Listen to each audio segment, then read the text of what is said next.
ആയിഷാ ബീവി റളിയല്ലാഹു അൻഹ കരഞ്ഞുകൊണ്ടിരിക്കുന്ന ആരംഭ റസൂലിന്റെ മുന്നിലേക്ക് ഇറങ്ങി വന്നിട്ട് പറഞ്ഞു, സിർനാ ബിഹാ ഫല്ലാഹു അഅതാ ദിക്റഹാ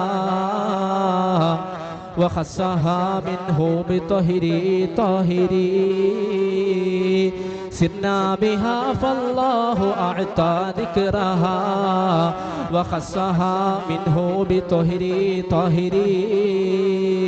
ആരെയാ ഞങ്ങളീ കൊണ്ടുപോകുന്നതെന്നറിയുമോ? ആരെയാ ഞങ്ങളീ ആനയിച്ചു കൊണ്ടുവരുന്നതെന്നറിയുമോ? അല്ലാഹു തന്നെ ശുദ്ധിയാക്കിയ പൊന്നുമോളെ ഫാത്തിമ റളിയല്ലാഹു അൻഹാ.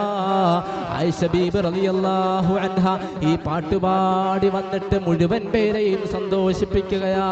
അങ്ങനെ ഫാത്തിമ ബീവിയുടെ വിവാഹം കഴിയുകയാ.